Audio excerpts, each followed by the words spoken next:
उन भगवान की माया की मैं वंदना करता हूँ। माया रूपी वल्लभाय यद पाद पलो मेघ में वही भगवान भोदेश तीर्थावताम वंदे हम तम श्रेष्ठ कारण परम रामाख्य हरि। उसके बाद अंत में भगवान राम को बाबा वंदना करते हैं। जिसके मात्र माया के द्वारा यह चराचर जगत भ्रमित होता है, रस्सी में सर्प दिखाई देने लगता है। कभी कभी अचानक गले में कोई रस्सी पड़ी हो, हम लोग जाते समय अचानक लगता है सर्प है क्या, कई लोग उछल पड़ते हैं, लेकिन वास्तव में वो रस्सी होती है। ये सारा जगत हम लोग उसी तरह देख रहे हैं। जो सत्य नहीं है वही देख रहे हैं, और सत्य कुछ नहीं है, ये सब मिथ्या है। लेकिन वही भगवान राम जी की माया के द्वारा हमें दिखाई पड़ रहा है। हम सब उसी में विमोहित हैं, भ्रमित हैं। उन भगवान राम की मैं वंदना करता हूँ। और 7वें श्लोक में बाबा कहते हैं, नाना पुराण निगमागम सम्मतम यद रामायणे निगदितम कोशिदन्य कोयपि। मैं नाना पुराण 18 पुराण तो मेन है, और भी कई पुराण हैं 18 से आगे भी, इसलिए पुराणों की संख्या नहीं बताए। गोरे में संपूर्ण पुराणों को छान कर निगमागम, निगम माने वे, अगम माने सारे, संपूर्ण पुराण, फिर वेदों को छाना, फिर शास्त्रों को, और उसको निचोड़ कर उसके रस को निकाला। संपूर्ण छिलका गुठली भी सब निकाल कर उसके रस को इस रामचरितमानस रूपी सरोवर में पिरोया। रही बात कि जो भी भक्त इस मानस रूपी मानस सरोवर में स्नान करना चाहे, भगवान की कथा का रसपान करना चाहे, प्रेम से करे, हमें कोई आपत्ति नहीं है।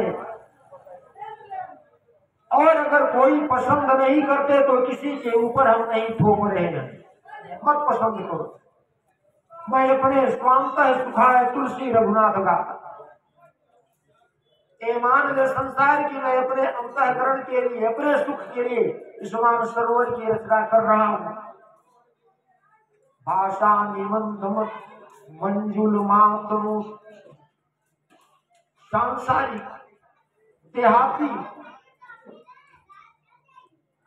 देहाती भाषा में मैं इस रचना को इसलिए बना रहा हूं ताकि हर व्यक्ति जो वेद नहीं जान सकता, वेद नहीं पढ़ सकता, नहीं समझ सकता, शास्त्र भी नहीं समझ में आएंगे, पुराणों को भी सही ढंग से नहीं समझ पाएगा, वो भी व्यक्ति हमारे इस सरोवर में आएगा तो इस भगवान के पावन राम कथा को समझ जाएगा।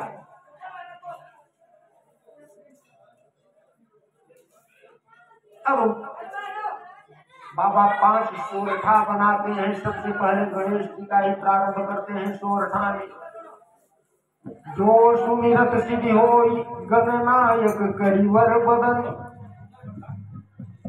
सबसे पहले गणेश जी की वंदना करते हैं, जिनका मात्र स्मरण करने से समस्त विघ्न दूर हो जाते हैं और आदमी का कार्य सिद्ध होता है। फिर भगवान राम की वंदना करते हैं। मूक होई बाचाल पंकु चढ़ई गिरिवर गहन, सासु कृपासु दयाल द्रवौ सकल कलिवर दहन। जिसके मात्र थोड़ी सी कृपा से मूक गूंगा व्यक्ति बोल सकता है, लंगड़ा व्यक्ति पर्वत चढ़ सकता है, ऐसे जो थोड़ा सा प्रेम करने से, थोड़ा सा ध्यान देने से द्रवित हो जाते हैं, ऐसे प्रभु के चरणों की मैं वंदना करता हूँ। फिर भगवान विष्णु की वंदना किए, नील सरोवर श्याम। तीसरे श्लोक में भगवान विष्णु को प्रणाम किए और चौथे श्लोक में चौथे सोरठा में बाबा भगवान भोलेनाथ को प्रणाम किए। कुंद इंदु समदेह उमार मन करुणायन, बिल्कुल गौर वर्ण सफेद कुंद के फूल के समान जिसका श्वेत वर्ण है, जिनके ललाट में चंद्रमा सुशोभित है, जटा में माता भगवती गंगा का प्रवाह है, उन भोलेनाथ की मैं वंदना करता हूँ। और पांचवें सोरठा में गुरुदेव के चरणों की वंदना। वंदन गुरुपद कृपा सिंधु नर रूप है। बाबा कहते हैं कि मैं अपने गुरुदेव के चरणों की वंदना करता हूँ,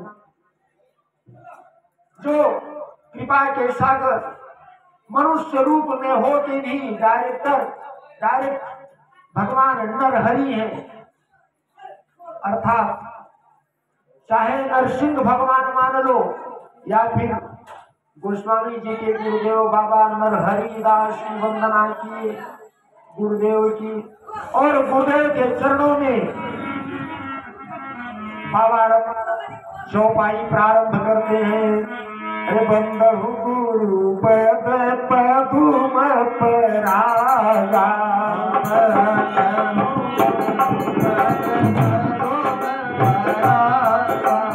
गुरु जी सुभाष सरस अनुरागा, गुरु जी सुभाष